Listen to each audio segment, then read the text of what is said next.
So let us summarize and review where we are so far in the story. So there are three major interests, forces that are pushing the United States towards war with Iran. The first is the Israel lobby. Remember that the Israel lobby is composed of both Jewish interests as well as Christian interests, right? Representing the Jewish interest is something called AIPAC. And they have a membership of about 100,000. But they're very wealthy. There are many billionaires in this group. So this group has financial power. In fact, AIPAC is considered the second most powerful lobbying organization in the United States. The first is the pensioners, okay? There's about 30 million of them. And their lobbying organization is the most powerful. But AIPAC is second. But also in the Israel lobby are the Christian Zionists, right? So for example, the organization Christians United for Israel has 7 million people in its membership. So together, the Christian Zionists and AIPAC are extremely powerful force in government. And they want a war in the Middle East in order to advance Israel's interests. Also remember that America is now addicted to empire, because empire represents easy money. All money has to be channeled through the US. And so there are many people in the US who just basically make their money by speculating on money, okay? So for example, Wall Street. And that has made Wall Street extremely powerful right now in US politics. And the third force is Saudi Arabia. Remember that in our discussion of Saudi Arabia, we learned that the major conflict in the Middle East is actually not between Israel and Iran, but between Saudi Arabia and Iran. For Israel, Iran is a security threat because it supports Hezbollah and Hamas. But for Saudi Arabia, Iran represents a threat to its very existence. Okay? So Saudi Arabia must resolve the Iran problem soon. Right? Now, how these three forces manifest themselves is through Trump. Okay? So basically, Trump is their champion. And privately, there's a man named Jared Kushner, who is Trump's son-in-law. He's married to Trump's favorite daughter, Ivanka Trump, okay? And Jared Kushner happens to be very good friends with both Benjamin Netanyahu, who is the leader of Israel, as well as Mohammed bin Salman, who is the leader of Saudi Arabia. Now, Jared Kushner's father, Charles Kushner, was a very prominent sponsor of AIPAC. In fact, when Benjamin Netanyahu comes to stay in the United States, he lives with the Kushner family. So one night, Benjamin Netanyahu had to stay in Jared Kushner's bedroom, and Jared Kushner had to sleep in the basement. Okay, that's how close they are. And Jared Kushner is friendly with MBS, the leader of Saudi Arabia, so friendly that when Jared Kushner started a private equity fund, Saudi Arabia invested $2 billion. Okay? So through Jared Kushner, these three forces are able to exert influence on Trump. As we also discussed, it's very likely that Trump will become president of the United States again in November, and he will pick Nikki Haley as his VP. And that means that Nikki Haley will be the one in the Trump White House pushing for war against Iran. As we discussed, Nikki Haley makes most of her money from the Israel lobby, okay? The anti-Iran lobby. We know from the first Trump administration that these forces are able to exert tremendous influence on Trump. Okay? And the evidence is, one, Trump withdrew from the Iran nuclear deal that would have secured peace between the United States and Iran. Okay? Trump moved the United States embassy from Tel Aviv to Jerusalem in Israel, which was a major, which caused major friction in the Middle East. Okay? We also know that Trump ignored the fact that MBS killed a journalist. Okay? So we also know that Trump has been very friendly with Saudi Arabia. We also know that Trump sponsored the Abraham Accords, which is trying to bring peace between Israel and other Arab countries and unite them against Iran. Okay? The last thing that Trump did, which is the most important, is that in January 2020, Trump ordered the assassination of General Qasem Soleimani, who is the leader of the who is the leader of the Iranian Revolutionary Guards. Okay? So from all this, we can suspect that in a second Trump term, war with Iran will be a major priority. Okay. So is this clear so far? All right. Now, we also discussed that, okay, even though there are these forces that want war with Iran, ultimately it is the U.S. military that must implement this war. And if the U.S. military refuses to go to war, then the war can't happen. So we discussed that, unfortunately, the U.S. military is very different from what it was 30 years ago. Okay? 30 years ago, the U.S. military maintained very standard military doctrine. Okay? They maintain three very important principles that all militaries must maintain in a time of war. The first is mass forces. B is avoid encirclement, right? And the third is protect supply lines.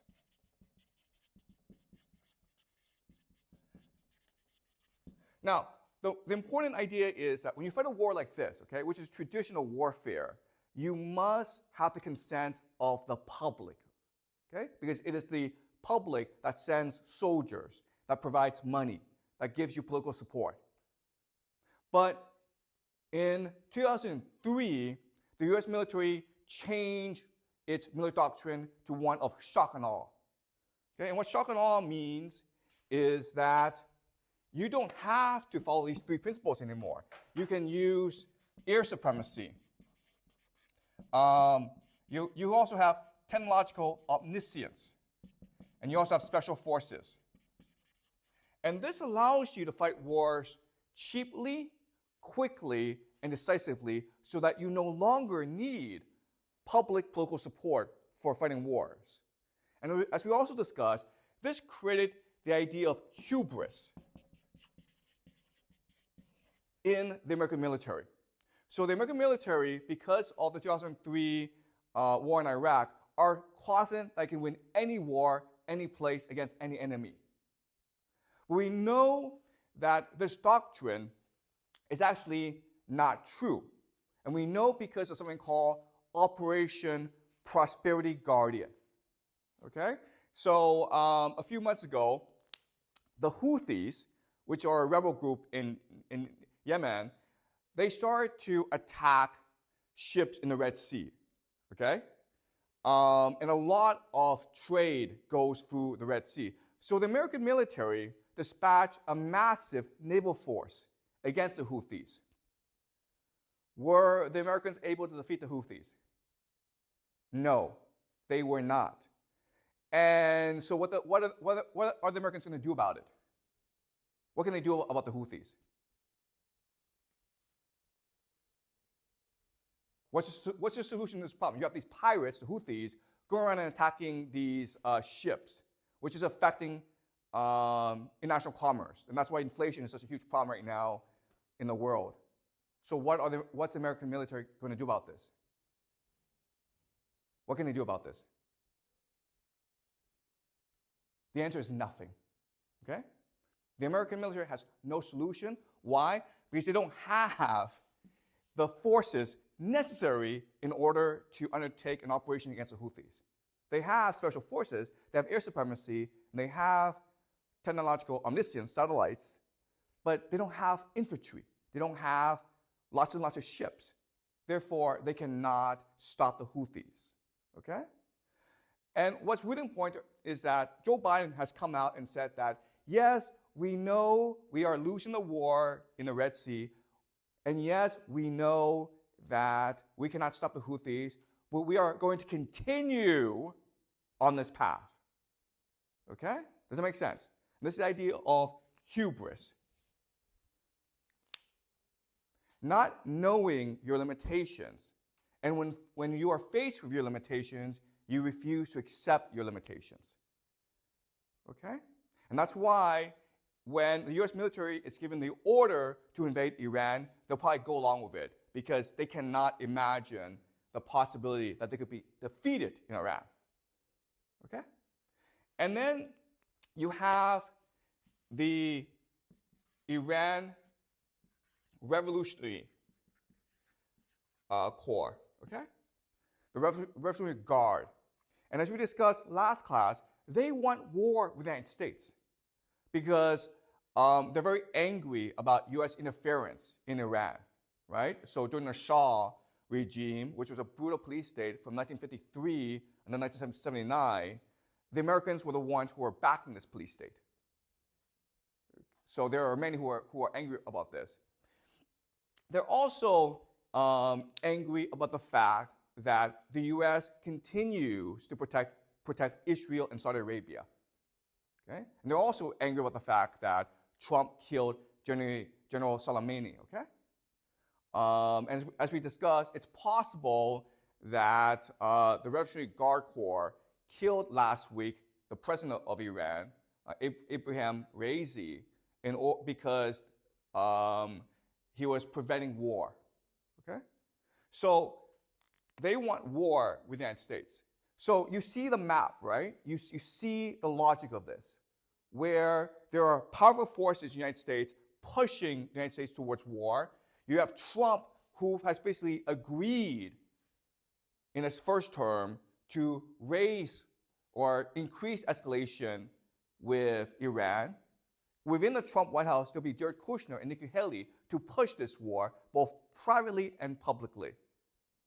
The U.S. military has so much hubris that they think they can win this war, and Iran wants to provoke the United States into invading it. Okay, and the United States and Iran can have many, so Iran has many strategies in order to provoke the United States into war.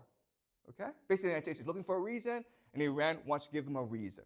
And that's why I think war between the United States and Iran is very likely in the next 2 to 4 years. Okay, any questions so far?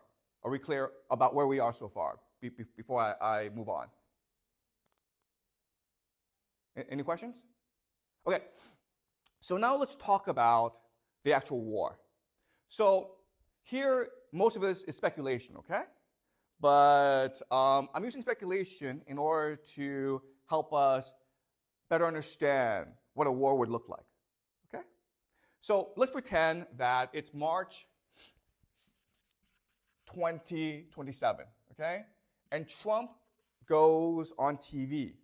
He announces Operation Iranian Freedom, a full-scale U.S. invasion of Iran, along with Israel, Saudi Arabia as its main partners, but the United Kingdom, UK will be involved, Australia will be involved, UAE will be involved, Poland will be involved. Okay, so you have many countries attacking Iran together. And Trump goes on TV and explains to the American public why the United States is fighting this war. Okay, and this is what Trump says. First, he says that for the past year, there have been violent protests in Iran. You have religious protests, you have political protests, you have ethnic protests. The Iranian people are sick of the Ayatollah. They are sick of the dictatorship. They want democracy. They want freedom. And in response, The Revolutionary Guard are killing thousands of protesters. Iran is on the brink of civil war. Therefore, the United States has an obligation to protect the people of Iran. Okay? The people of Iran are praying for freedom and democracy, and the United States, the world's greatest democracy, must give them democracy. Okay? So the first reason is freedom and democracy. Second, U.S. intelligence, along with Israeli intelligence, have discovered that for the past 2 years, Iran has been working very, very hard on developing a nuclear bomb. In fact, Iran is only 1 month away from having 3 nuclear bombs, so that New York City, San Francisco, and Los Angeles could all be destroyed. Okay? So to prevent this, we must strike first to stop Iran's nuclear program. Okay? Third,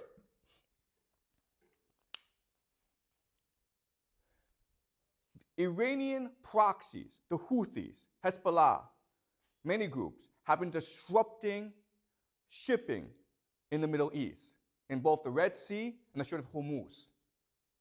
40% of the world's oil passes through that region, mainly to East Asia, China, Japan, South Korea. Our global prosperity is at stake. We must go to war to protect these shipping lanes and ensure that the oil goes to China, Japan, and South Korea so that they can continue their economic prosperity. So the United States, as the world hegemon, has a responsibility to protect global prosperity. Okay? 4, Iran has been launching attacks against our allies, Saudi Arabia and Israel. Hezbollah has been violently attacking Israel, killing dozens of Israelis, innocent Israelis. The Houthis have been attacking Saudi Arabia oil fields, damaging the economy. We have an obligation to protect our allies, our friends in the Middle East, okay? And the last reason is we know for a fact that the Iranian Revolutionary Guard Corps is a sponsor of terrorism. Last week, in a mall, there were gunmen who went and killed 107 people. Our intelligence says that it was most definitely an Iranian operation. Okay? So for these 5 reasons, we have decided to invade Iran. But don't worry, this invasion will be successful because we have a lot of allies. The UK, Israel, Saudi Arabia, all friends will be part of this operation. Our special forces are already in the country looking for their air bases and their missiles. We can knock them out at the beginning of the war. Also, we have been in contact with Iranian opposition groups. They want to overthrow the regime. And when we help them, they will install democracy in the country. Our American military is the greatest in the world. In 1991, our military defeated Saddam Hussein in 100 hours. In 2003, our military defeated Saddam Hussein in less than 3 weeks. To prove that we are the greatest in the world, we will defeat Iran in only 2 weeks. So do not worry. We will be strong in protecting democracy, freedom, and global prosperity. Okay? So that's what Donald Trump will say to the people of the United States. Okay? And of course, you're going to have large-scale protests throughout the country opposing this war. But most people in the country will support this war. Okay? All right. So after the speech, the operation is launched. And on TV, we'll watch this on TV and the internet together, on YouTube together, okay? And we'll be so impressed by the power of the US military. This is Iran. This is the Strait of Hormuz. Saudi Arabia. Israel is here. Red Sea is here. Iraq is here. Okay? So, in the Strait of Hormuz comes the USS Gerald R. Ford. It's a $13 billion super carrier. Okay? This thing is designed to destroy countries. It is now prowling the Strait of Hormuz to ensure that shipping is safe. America establishes air supremacy very quickly, okay? Meaning that it has complete control over the skies. Nothing can move in the skies without America detection, okay? And then a massive invasion force is sent to Iran in the south. 100,000 US troops land, maybe 200,000 Saudi Arabia troops land, okay? Maybe you have 200,000 to 500,000 troops in Iran.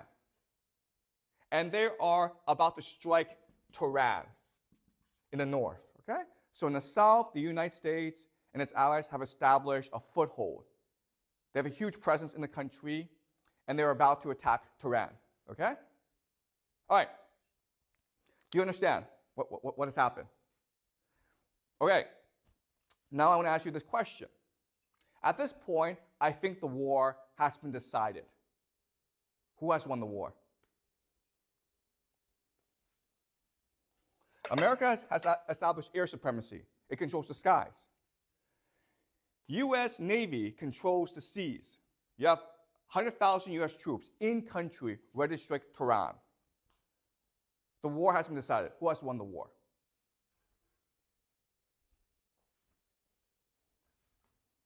Okay, obviously this is a trick question. Obviously Iran has won the war. Why? Why? What's the problem with this plan? Okay? This is typical American doctrine, shock and awe. This is how they fight wars. But there's a problem with this plan. What is it?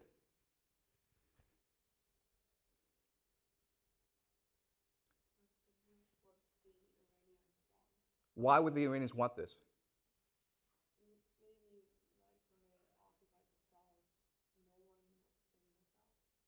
Okay, let's go back to traditional military doctrine, okay? In traditional military doctrine, you have three principles, right? Mass forces, avoid encirclement, protect supply lines, okay? These are three things you must absolutely obey if you are going to war, okay? So using traditional military doctrine, explain to me why the United States has lost the war right now. Exactly. First of all, they're encircled, okay? Do you know why? Because Iran are all mountains. It's a fortress, okay? Meaning that to get these troops into the country, you have to airdrop them, right? But guys, once you're in the country, you can't get them out of the country. You understand? Okay, so that's the first problem. They've been encircled, right? What's the second problem? They can't actually go north. Why not? Like it's too heavily defended because of all the mountains. That's right. And why else? And like it's very hard to move like tanks and equipment through mountains. Yeah, that's right, okay? So they failed to mass forces, okay? Iran is a population of 90 million people. You will need at least 3 to 4 million soldiers to even think about conquering the country. They've got 100,000 in this country, okay? And as Jack says, you can't move tanks through mountains. They're not designed for mountain warfare. What are you going to do? Okay? So they can't mass forces, and they've been encircled, and what else is a problem? And this is the biggest problem. Exactly. They cannot be resupplied, okay? They have no supply lines. for them to be resupplied, airplanes have to drop ammunition, food, into the country. But again, Iran is all mountains. So it's very easy for Iranians to shoot down the airplanes. Does that make sense? When you pass through mountains, you can't see what's on the ground. A random guy with a rocket launcher can just shoot down the helicopter, okay? Which is what the Afghans did against the Soviets in the Afghanistan war. And that's why the Soviets lost the war. A drone can take down any airplanes, okay? So, in other words, these guys are trapped. You think they're soldiers, but they're not. What they really are hostages. Okay? Does that make sense? You have too many people in the country, so you can't get them out of the country, but you don't have enough people to actually launch a strike against Tehran. You can't resupply them. And they've been encircled by Iranian forces. All right? Does that make sense? Okay? Okay. Now, the logic of having 100,000 US troops in the country is that once in the country, all the resistance to the regime will rise up and strike against Tehran. The Iranian army will mutiny against the country. Okay? That's the hope. Why do we think this won't happen?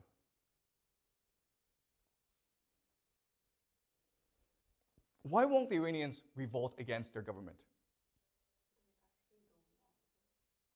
Why don't they want to revolt? That's right. Okay, so Iranians hate Americans. Okay, remember that Iranians remember the Shah. From 1953 until 1979, the Shah, the American-supported Shah, was running a brutal police state. So brutal that everyone in Iran revolted against the regime. Okay, that's number one. Why else would the Iranians not support the Americans? Why? That's the first reason. Iran has a bad history with America. Why else?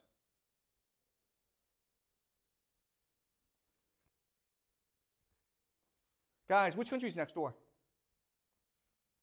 What happened in Iraq? America destroyed Iraq, right? From 2003 into 2011, America was there destroying the country. America said that it would bring freedom, democracy. It would bring prosperity. It would bring wealth. But instead, it just destroyed the country. American soldiers were running into houses every night, pointing guns at children, destroying homes, and arresting men for no reason, okay? Iranians saw all this on TV. They heard about all this from neighbors, okay? So they know that if America comes, it's to destroy the country, not to bring freedom, democracy, not to bring prosperity, it's to destroy the country. That's why they're going to fight, okay? And another reason is that Iranians think that they belong to a great civilization. So they value their freedom and independence. Okay, does that make sense? They're not going to submit to a foreign conqueror. So, why else would the Iranians resist? Okay. Also, religion, right? The Iranians are religious. They believe that America is Satan, and they have a duty, a religious obligation to fight Satan, okay? So for many reasons, there's just no way that Iranian people are going to stand with America. You might have a minority, but most are going to resist, okay? Okay, so does that make sense? Okay, any questions so far?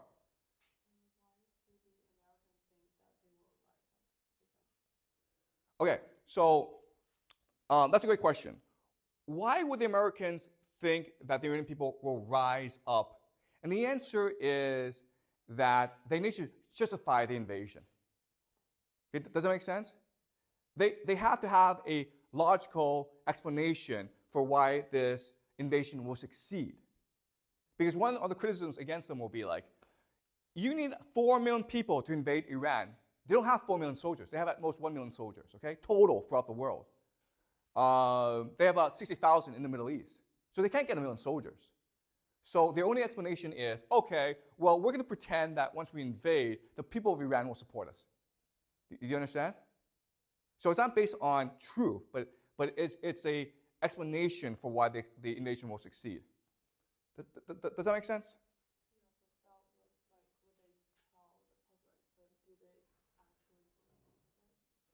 Oh, that's a great question. Okay, so that's their propaganda. But do they actually believe this? And the answer is hubris, okay? They do believe this because they have hubris. And again, it's hard because we're not in their position. But once you're in that position where you have access to nuclear weapons, when you can kill anyone in the world, when you can see everything in the world, it makes you think you're God. Okay? And we remember, like last semester, we were reading the Greeks. And the Greeks believe the worst thing is hubris. Because it makes you think you're God. But you're not God. And you're going to get into a lot of trouble if you think you're God. Okay? Does that make sense? Okay. All right. Any more questions? Why do the US think that Iran will use their nuclear bomb if they create one? Because many countries have nuclear bombs. Okay. So, Trump says that Iran is 1 month from developing a nuclear bomb, right? America has been saying this for the past 10 years, okay? You just Google this, and America's like, oh, Iran is only 1 month away from a nuclear bomb. They've been saying this for the past 10 years. So do you understand? When Trump gives his speech, there's absolutely no evidence that any of this is true, okay? But this is how he will explain the invasion, okay? All right? And chances are that even if Tehran possess a nuclear bomb, they won't use it. Why not? That gives America a reason to use its bomb. That's right. The reality is that there's only one way that America can win this war against Iran, okay? They can just nuke the country. And America will do that if it has enough, if it has a pretext, okay? So nuclear weapons is something that Iran is very afraid of. Okay, so does it make sense? All right, so this becomes, so American soldiers are trapped in this country. Okay, so now the question then is, wait a minute here. Why would America do something so stupid as send 100,000 soldiers into the country for no reason and get them trapped? Okay, so that's a question. And what I want to do now is make you the argument that there are two ways that we can prove or provide evidence that this is true, okay? The first is historical analysis. Historical analysis means that are there historical examples like this? Okay? Are there historical analogs? If there are, then this could be true, okay? The second method is through game theory analysis. Why would the actors who are rational do something as stupid as trap 100,000 American soldiers in Iran?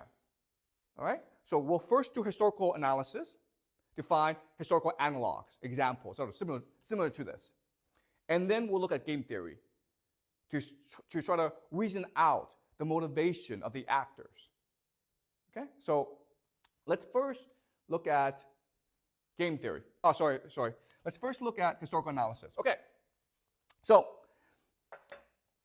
the year is 415 BCE, okay, in Athens. Remember that we studied Thucydides, the Peloponnesian War, last semester, okay? So we will now discuss the Peloponnesian War. The year is 415 BCE, and for the past 17 years, Athens have been fighting a brutal war against Sparta, okay? It's a stalemate. And then for whatever reason, a man named Alcibiades, okay, has a suggestion. Okay, and his suggestion is to win the war against Sparta, let's go invade Sicily. And Nicias, his opponent, is like, why the hell would we want to invade Sicily? It's far away. And Alcibiades is like, Well, because it has a lot of money. And if we invade the country, we can take their money. Okay? And it turned out, by making this argument, the people of Athens really support this argument. Okay? Because the reason why is war was costing them a lot of money. And they become addicted to the easy money of empire. Okay? So they wanted to fight this war. So Nicias has this great idea of how to convince people not to go to war. Okay? And what he says to the people is, okay, guys, I know you want to fight this war. I know that you think this war is a good idea, but Sicily is a huge place. It has a navy. Therefore, we need a massive expedition force against Syracuse and Sicily, okay? We need at least 5,000 soldiers. That's a lot, okay? Because the total Athenian population is about 50,000 people, okay? 5,000 soldiers is a lot for Athens. And we need about 100 ships. And the idea is Nicias is trying to scare people into not agreeing to not fight, okay? That's the idea. The Athenians say, that's a great idea. Let's send a massive force against Sicily and Syracuse so the war can be won just like that, okay? Shock and awe. So the problem, though, is that never before in its history has Athens sent a large expedition force against another power. Okay, does that make sense? When the Persians invaded, they were invading Athens. Athens didn't go invade Persia.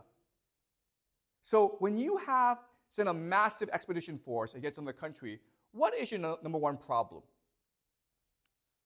What is the thing that you must resolve? But the Athenians didn't really think about it because they had absolutely no experience in fighting a foreign war.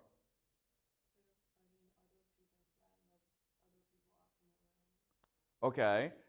So the enemy knows the terrain better than you do, okay? But there's actually a much bigger problem than that. And it is what? Okay, the biggest problem is resupply. And this is something that the Athenians didn't think about because they never thought, they never fought a war like this before, okay? So they sent this huge expedition against Sicily.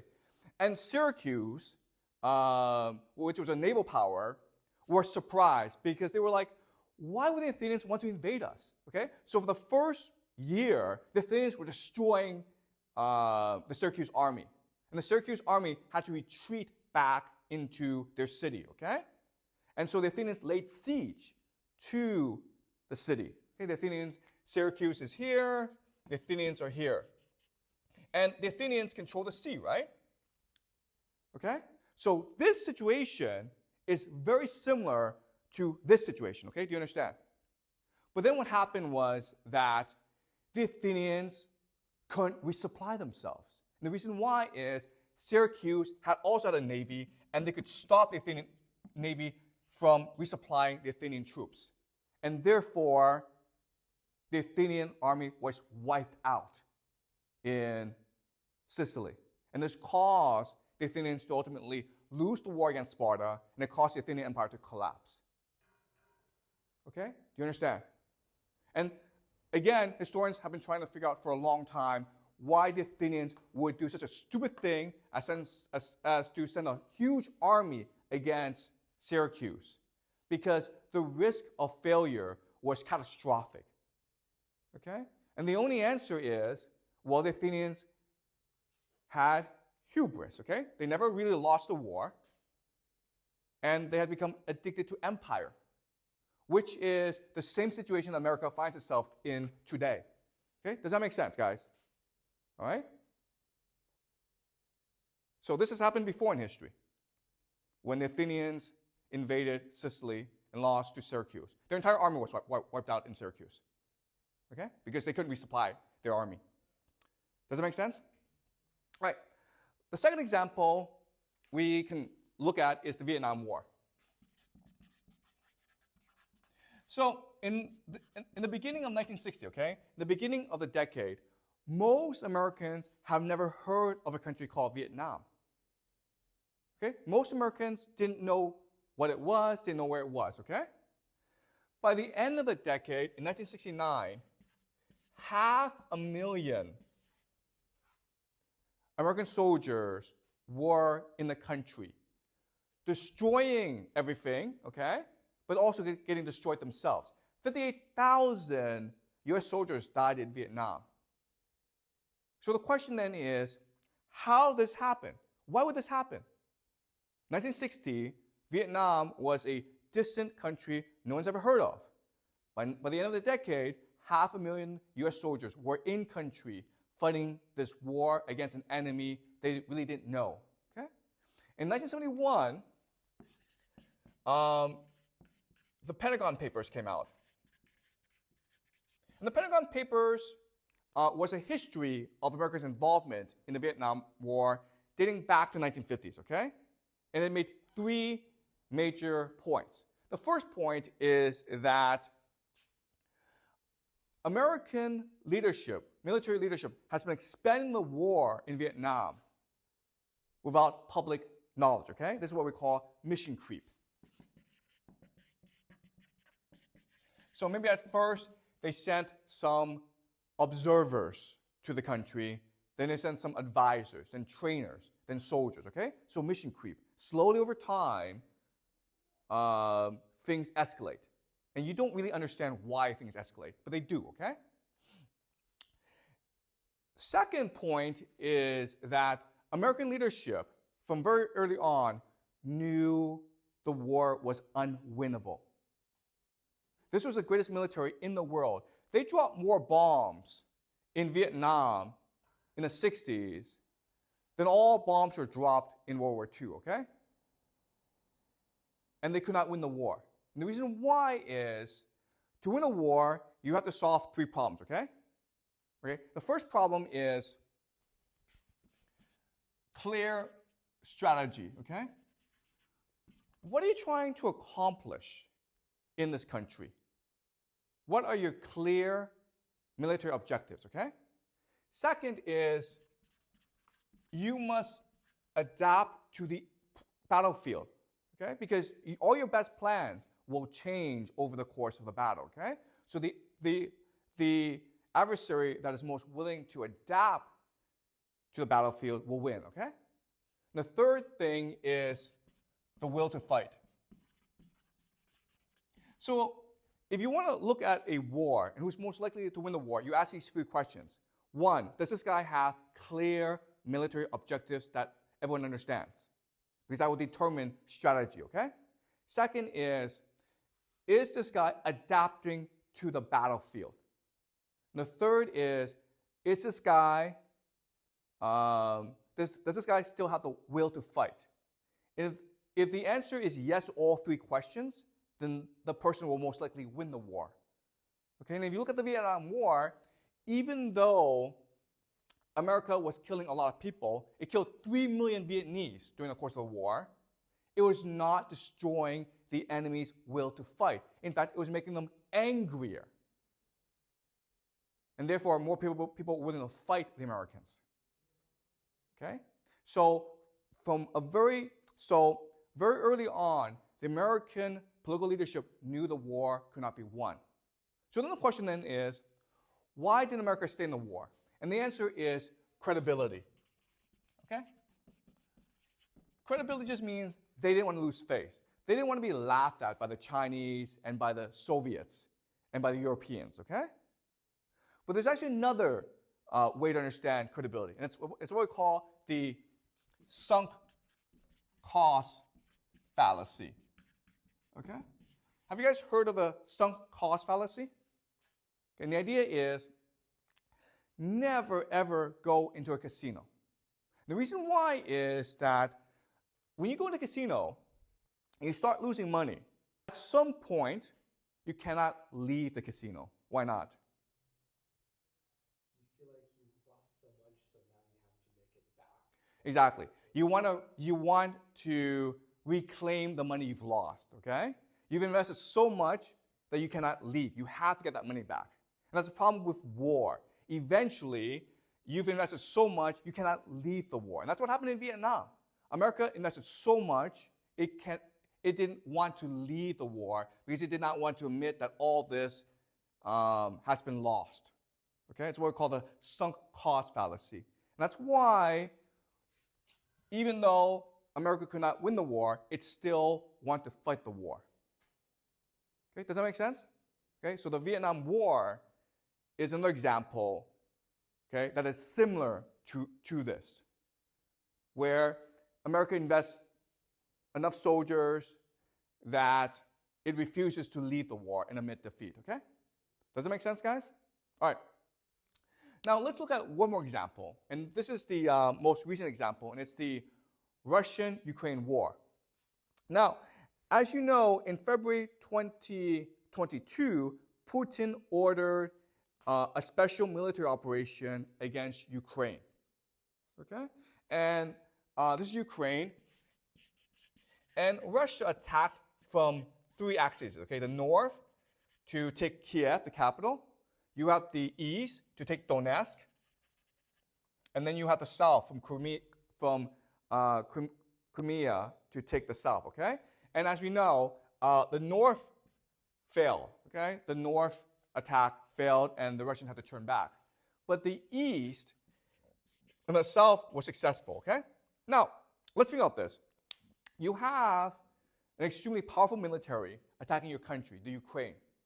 If you were the Ukrainian president, if you were the Ukrainian military, there's really only one way you can fight this war and win. And what is it? Using traditional military doctrine. How must you fight this war? You guys know? Let's go back to mass forces, avoid encirclement, protect supply lines. How must you fight this war? There's only one way you can fight this war. Excuse me? How do you disrupt supply lines? There's only one way you can fight this war and win. And what is it? The enemy is attacking you, right? So what must you do? Okay, the answer is you must retreat. Okay? Why? The enemy is attacking, right? So you pull back your forces. Why would you do that? What's the logic of that? Because then they have longer supply. Exactly, okay? It's that simple, okay? You want to overextend your enemy. Ukraine is a huge country, right? And Russia didn't send out that many soldiers, maybe 160,000. That's not that many soldiers. So if you just give them space, they're going to outrun the supply lines, okay? And then when they outrun their supply lines, you can encircle them and you can disrupt their supply. And that's the only way you can win the war, okay? What did the Ukrainians do instead? That's the only way to win this war. But what did the Ukrainians do instead, which made them lose the war? Yeah, so the Ukrainians refused to give up space, okay? They refused to give up land. They want to fight the Russians for every inch of territory.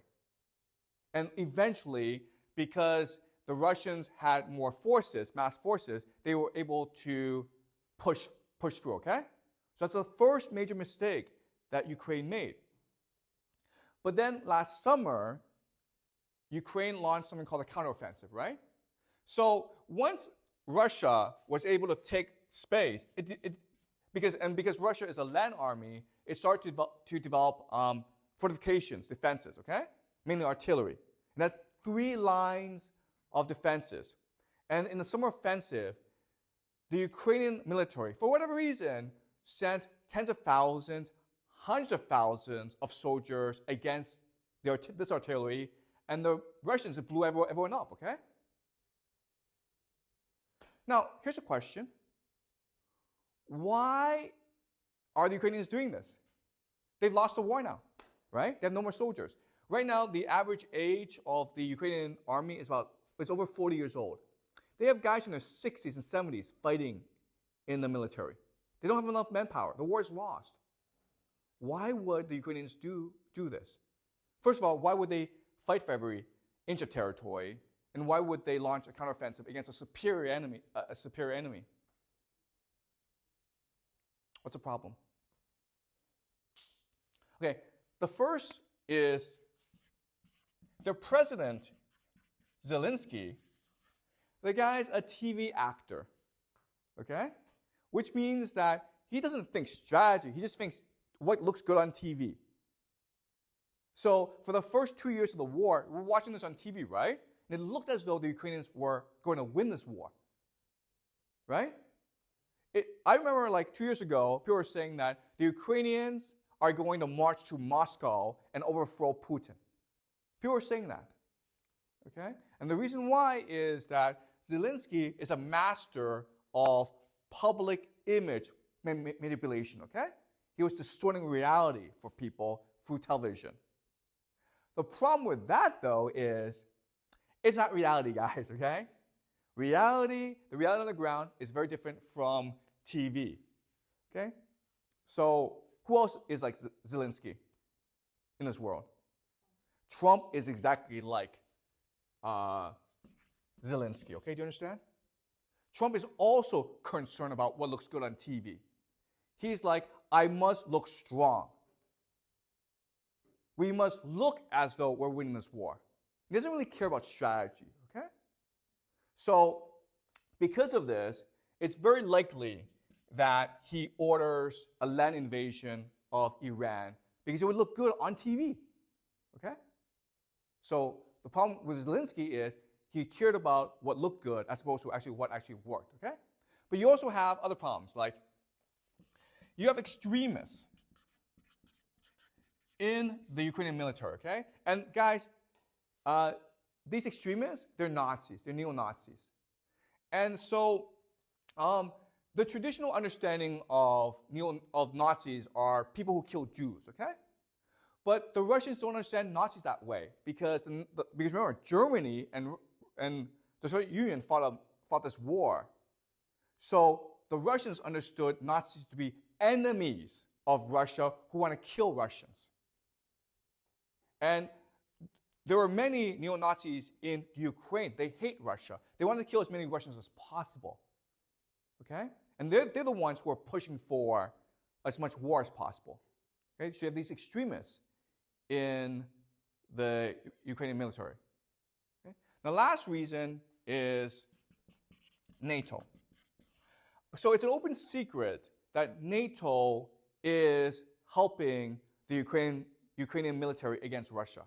You have NATO military advisors devising strategy against Russia. Okay, so it's most likely that the summer offensive last summer was a NATO plan and not a Ukrainian plan. It's possible.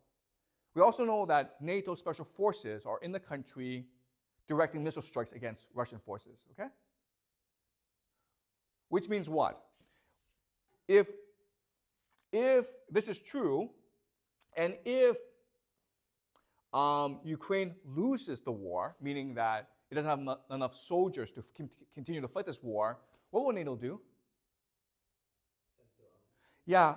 I mean, according to what happened to Vietnam War and the Athenian expedition against Sicily, it is most likely that the most likely outcome will be that NATO sends its own troops against Russia.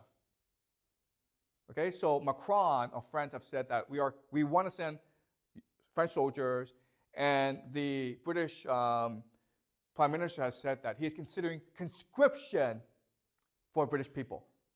Okay, which means that young British citizens will be drafted into the army to fight Russia. All right, so these are three historical examples that are very similar to what could happen in Iran. Okay, does that make sense, guys? All right, any questions before I continue?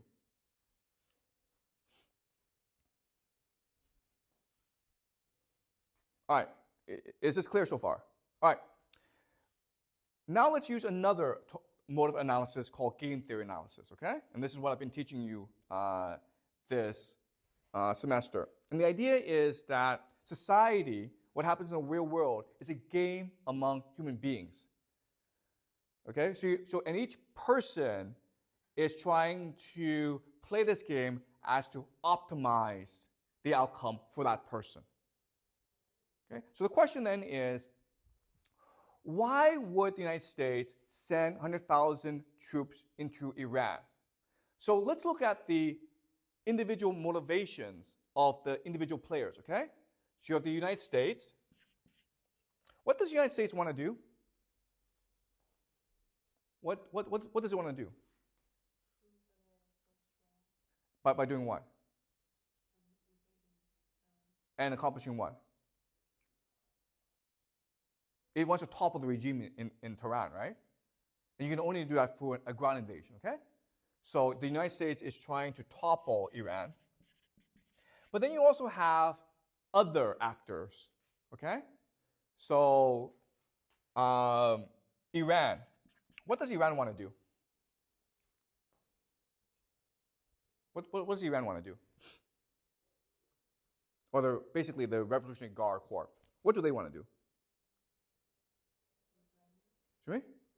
They want to kill as many Americans as possible, okay? Do you understand? They want to force an American land invasion, okay? So Iran wants to force a U.S. invasion, knowing that if the U.S. invades, it has to lose the war, okay? It will lose the war because the Revolutionary Guard can just send suicide bombers against the United States, okay? Now let's look at Israel. Okay? We know that the United States wants to topple Iran. We know that Iran wants to force a U.S. invasion to defeat the Americans, to humiliate the Americans, and exact revenge for what happened in the past. Okay? What does Israel want to do? What is Israel's optimal outcome? Do you guys know?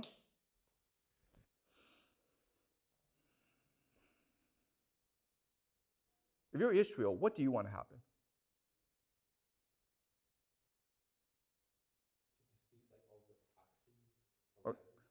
Okay, so you want Iran defeated, okay? And then what do you want to happen? You want Iran defeated, you want the proxies defeated, and then what do you want to happen?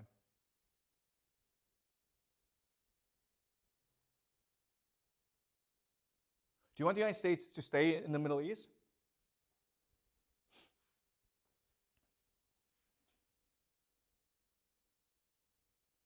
What happens if the United States and Iran both lose the war?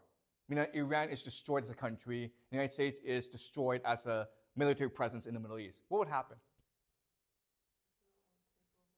Israel becomes the top dog in the Middle East. Do you understand? Okay? Israel can now control the entire Middle East. So the optimal outcome for Israel is Iran and the United States are both destroyed. Okay? Do you understand? How about Saudi Arabia? What is their optimal outcome? Exactly the same as Israel. Exactly. Okay? Do you understand? Okay? Which will leave the Middle East to Saudi Arabia and Israel, but Israel is a far superior military than Saudi Arabia. Okay? Remember, it's very easy to blow up Saudi Arabia. They have oil fields. Okay? Not that easy to blow up Israel. So Israel becomes a top dog. Do you understand game theory? In other words, all the major participants want an invasion of Iran. Okay? But they want different outcomes. And Saudi Arabia and Israel most benefit if this situation happens, where you have 100,000 U.S. troops in the country and they can't get out, okay? Because it becomes sunk cost fallacy. The United States can only pour in more soldiers. Okay, does that make sense? All right. So is this clear to you guys? Okay? You can either use historical analysis to get to this outcome, but you can also use game theory to get to this outcome. Any questions so far?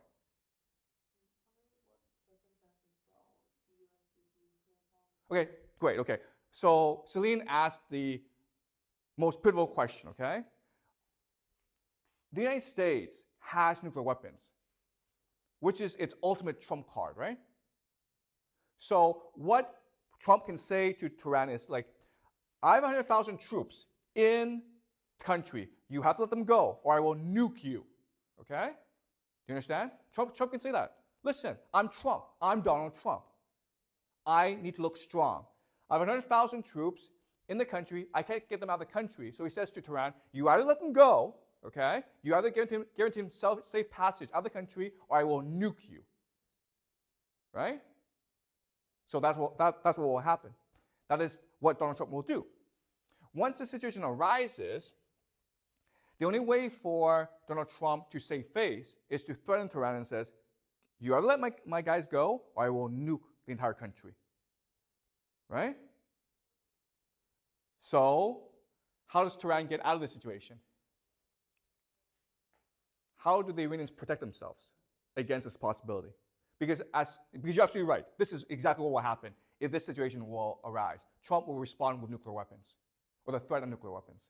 So what must the Iranians do to protect themselves against this possibility? Who can help the Iranians now? Russia. Okay, do you understand?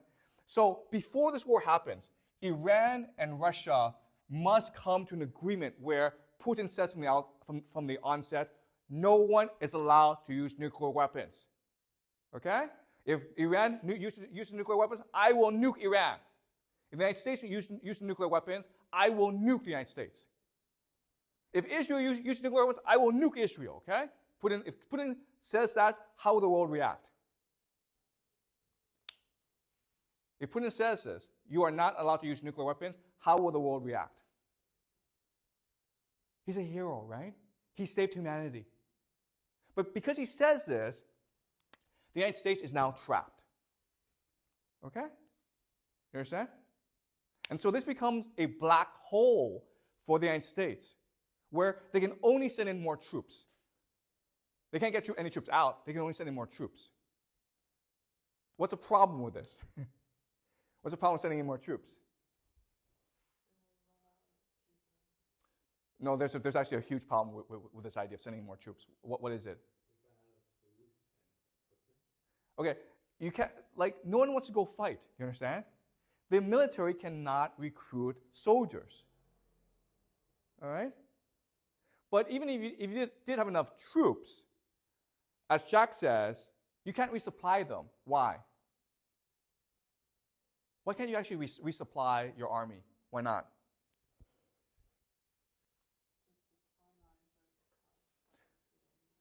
But there's a bigger problem than the supply lines. What is it? What do you need to create bullets and ammunition? America has no manufacturing capacity because America moved all its manufacturing capacity to China. Okay? Remember this. So for every one ship that America can build, China can build 232 ships. That's what the Pentagon says. Okay, do you understand? So if this war were to happen, there's absolutely no way America can win this war. It's just completely trapped inside Iran. And once it becomes trapped, some cost fallacy comes into play, and America just puts in all its resources into the country, but it's a black hole. Okay? It cannot use nuclear weapons because Putin has said from the onset, you are not allowed to use nuclear weapons. All right? But now the question then is, why would Putin do that? Right? Why would Putin involve himself in this war? And that's what we'll discuss next class. All right? How Putin sees this war and how Putin will react in this war. Okay? But before we end, are there any questions about any of this? Does this make sense to you guys? Is this clear? Any questions? Is it possible for the United States to invade Iran to Iraq? Have they sent in armies?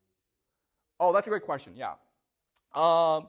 So the problem with Iraq is that Iraq is an independent country. Do you understand? There are 10,000 American soldiers in Iraq. So you would need their permission. Even if you had their permission, there's a problem here because there are lots of Shia militiamen in Iraq who are loyal to Iran. Okay, and they would see the American invasion force as an opportunity to attack the Americans. Okay, because there's still anger about the Americans for what happened in Iraq. But even if they could have a staging area in Iraq, they still have to deal with mountains. Okay, do you understand? All right. I mean, the problem is you have 100,000 troops in the country. You have to get out of the country. Okay, and it's very hard to get them out of the country. If you go through the mountains, you're going to get this. You're going to get an ambush in the mountains. If you go through the air, those drones are going to strike you down. That's the issue. Okay. All right. Does that make sense? Okay. Any more questions? Okay, great. So on Friday we'll talk about Putin. Okay.